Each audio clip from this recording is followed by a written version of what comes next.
Hope everybody out there is having a fantastic weekend. This is Philadelphia Eagles Now. I'm Chase Sr., and this is what's coming up. Could a Miles Sanders reunion be on the horizon if he's cut by the Carolina Panthers? Could the Birds sign Calais Campbell to fortify the depth along the defensive line? And a reminder, this is also a programming reminder, Eagles mandatory minicamp is this upcoming week. 3 straight practices, June 4th through the 6th. Keep it locked here for the best coverage, updates, news, rumors, analysis. Hit that sub button right now. We start off with story number 1. Could Saquon Barkley and Miles Sanders reunite and throw it back to the Penn State playing days? Should the Birds bring back Booby? That's his nickname, by the way. There's chatter that Miles Sanders could be cut by the Carolina Panthers as a post-June 1 designation. It was not the current regime that signed Miles Sanders last offseason to a 4-year, $25.4 million contract. That's a big reason why Philadelphia did not retain his services, because he got a sizable bag from Carolina. But he was not good this past year. The offense was dead, had no pass game, the offensive line was brutal, and because of that, they could not run the football. And what did the Panthers do this offseason under new head coach Dave Canales, who was the Buccaneers offensive coordinator? Did a really good job in reviving Baker Mayfield. They traded up in the second round to take Jonathan Brooks as the first running back in this year's draft class out of Texas. So that move could tell a story here that the Panthers have cooled on Miles Sanders, and they might look to just pivot to a different player and a new era in Jonathan Brooks. What's interesting here is the post-June 1 financial numbers for Miles Sanders. It would not make a lot of sense for Carolina to go this route, yet there's been a lot of chatter about the Panthers letting him go. Post-June 1, they'd have to take on $7.5 million nearly of dead money. They only save $200,000 in cap savings. This would be a move by the Panthers to make Jonathan Brooks that clear number 1 running back, and they'd have to be okay with eating some of that dead money. And Carolina, they also signed Eagles legend Rashad Penny back a couple of weeks ago. So if Sanders does get cut, the question becomes, does this make sense for the Philadelphia Eagles? I will say this. I think this Eagles roster is in a really good spot. I think they've done a good job of bringing in some quality depth pieces. I do think that 2 positions are a little light on depth. That's wide receiver and it's running back. Saquon Barkley, of course, is going to be your bell cow. A dual threat, versatile, diverse option who, when healthy, is one of the most elite playmakers in the game. Kenny Gainwell has proven to be a very solid backup running back.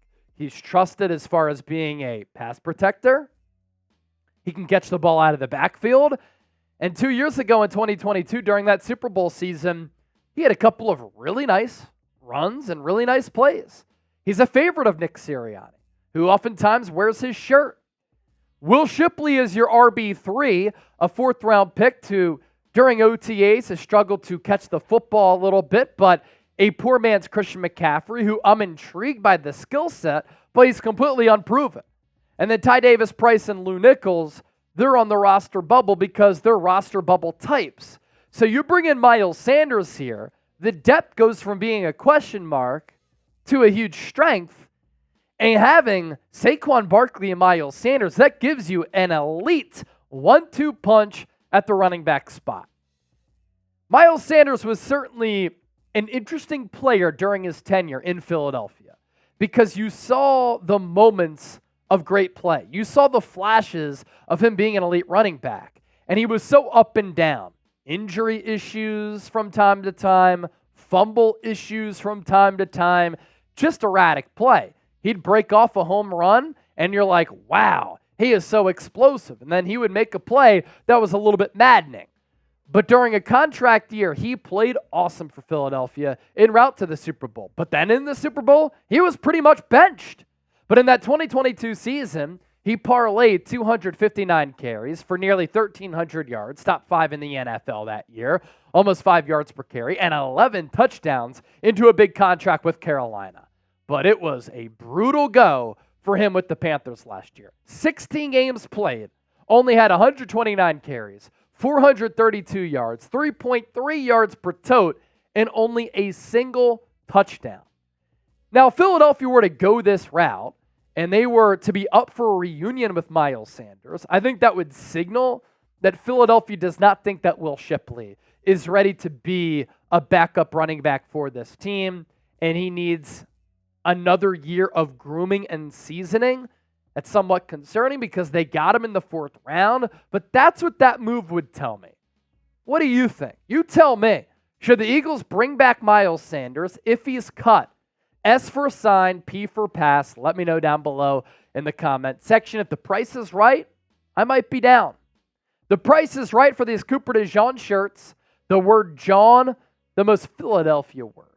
And if you want to get your Cooper DeJean shirt, you can get it right now. And it's available in Kelly Green, Classic, or Black, Routine. Chatsports.com/DeJean. We'll put that link down below in the show notes and attached to the pinned comment of this video.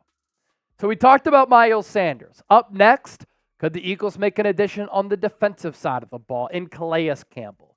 ESPN linking the Eagles to the free agent defensive lineman who's been getting the job done in the NFL since 2008. And even at his size, he continues to play really good ball. ESPN saying the Birds the best team fit for Calais Campbell. And they continued by saying a return to Atlanta is a possibility for Campbell if he decides to play for another year at age 38. He tied for the team lead in sacks last year with 6.5, but I'm instead looking at the Eagles.